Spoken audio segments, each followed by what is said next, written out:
안녕하세요. 글로의 감성 독백 26번째 시간입니다. 여러분 다들 연휴 잘 보내고 계신가요? 오늘 3일절로 짧은 연휴의 마지막 날인데 오늘은 연휴이기도 하지만 과거 일제강점기 당시 우리 조국을 지키기 위해 독립운동을 했던 모든 순국 선열분들의 그 마음을 기리는 날이기도 합니다. 그분들에게 감사의 마음을 또 전했으면 좋겠습니다.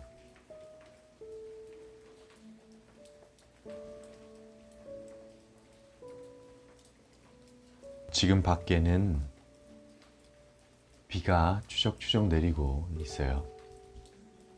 다들 집에서 집콕하고 계신가요?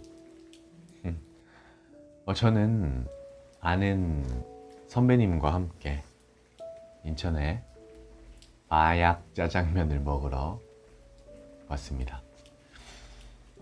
역시 마음이 허할 때는 맛있는 음식을 한 입 베어 물면 일단 안정이 됩니다. 물론 이걸로 삶의 고민이 전부 해결되는 건 아니에요. 잠깐의, 정말 잠깐의 안정을 줄 뿐입니다. 오늘은 조금 무거운 이야기를 하려고 합니다. 비도 오는데 무슨 무거운 이야기냐 하실 수도 있지만 비가 오니까 좀 더 감성에 젖어 생각해 볼 수 있는 시간이 될 거라고 생각합니다. 슬럼프 그리고 삶과 죽음에 대한 이야기입니다. 저도 요즘 슬럼프인가 하는 생각이 들기도 해요. 무언가를 해도, 무언가를 열심히 한다고 해도 결과가 잘 나오지 않고 내가 지금 이것을 왜 하고 있지? 하는 생각이 들 때가 그렇죠. 여러분도 혹시 슬럼프이신가요? 그렇다면 혼자 그냥 계시지 말고 제가 하는 얘기도 한번 들어봐 주시면 좋겠습니다. 동병상련이라는 사자성어도 있으니까요. 함께 하면 조금 나아질지도 모릅니다. 작년에 어머니께 한 소식을 들었습니다. 갑자기 전화가 왔는데요.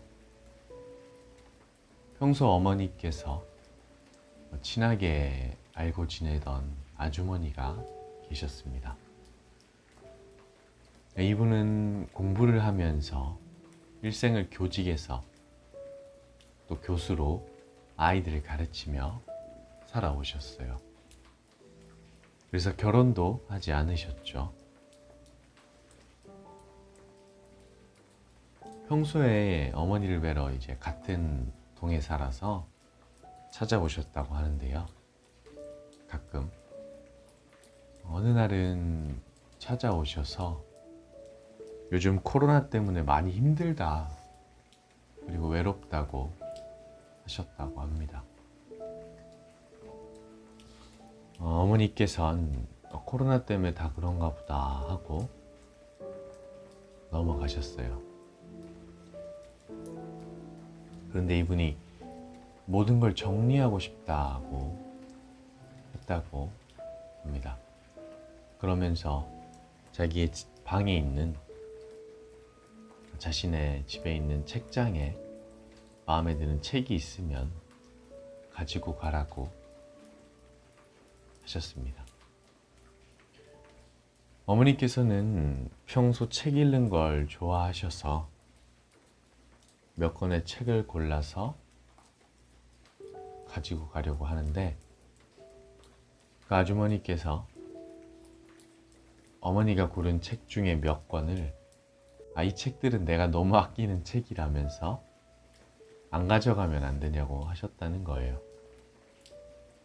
그래서 어머니는 그 책들을 두고 나머지 책만 들고 돌아오셨습니다. 그런데 이후에 그 분께서 다시 그 책들, 어머니가 골랐던 책을 들고 집으로 찾아오신 겁니다. 책을 주지 못해서 마음이 불편했다고 다시 주겠다고 그러셨죠. 그리고 이런 말씀도 했다고 합니다. 마리나, 책장에 책이 비어가는 걸 보면 기분이 이상해. 영혼이 털리는 기분이야. 라고. 그렇게 아주머니는 다시 집으로 돌아가셨고, 그리고 일주일 후 어머니께서는 충격적인 소식을 접했습니다. 아주머니께서 스스로 생을 마감하셨다.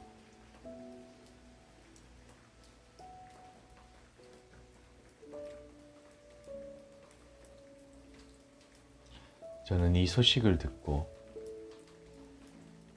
그분께서 하셨던 말씀이 계속 마음에 맴돌았습니다. 책장에 책이 비어가는 걸 보면 영혼이 털리는 기분이야. 라고 하셨던 그 말.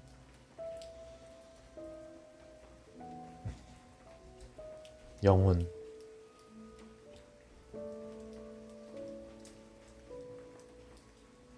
마음의 아픔이 우리 삶의 많은 것을 잃게 하기도 하니까 말이죠.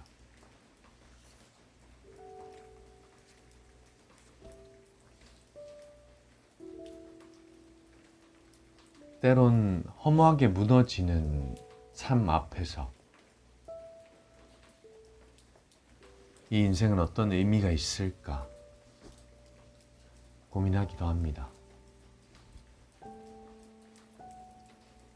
어차피 죽는다면 우리는 왜 살아야 할까? 하는 본질적인 질문을 던져보기도 하죠. 물론 삶이 의미 없다는 말은 아니에요. 다만 우리가 그 의미를 찾아 나서야 하는 것일 뿐이죠.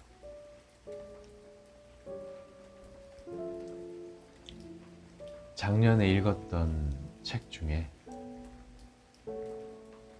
나치의 강제 수용소에 감금됐던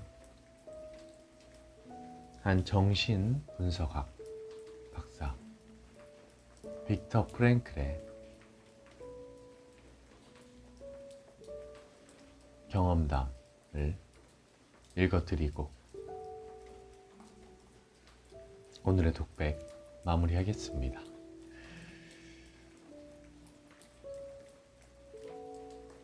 읽겠습니다.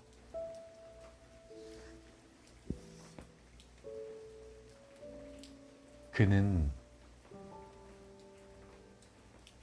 인간이 우스꽝스럽게 헐벗은 자신의 생명 외에 잃을 것이 아무것도 없다 라는 사실을 깨달았을 때 어떤 일이 벌어지는지를 보았다. 제일 먼저 그들은 자신의 운명에 대해 냉정하고 초연한 궁금증을 갖는 것에서 구원을 찾는다.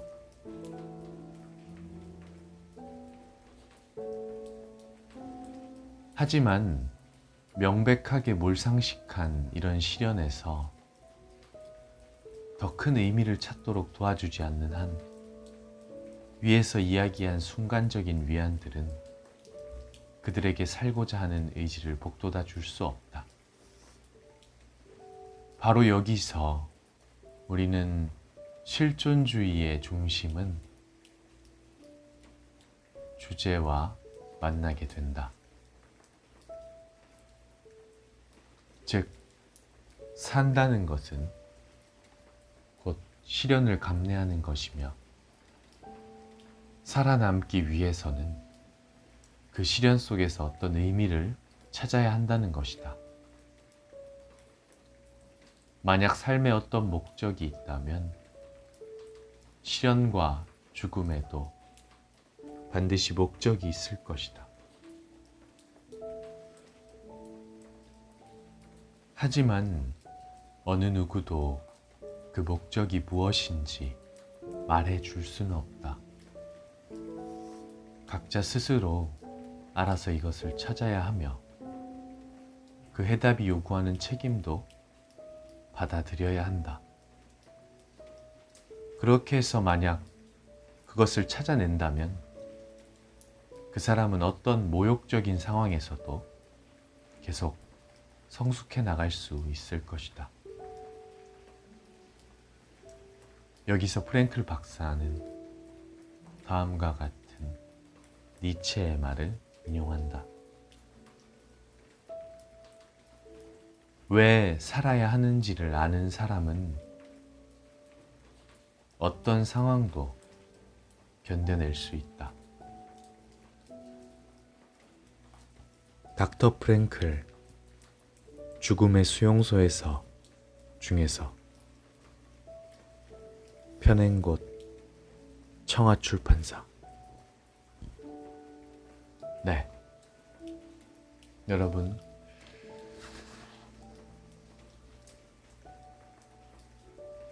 부디 안녕하시고 편안하시길 바랍니다. 그리고 지난해 안타깝게 세상을 떠나신 그분을 위해서도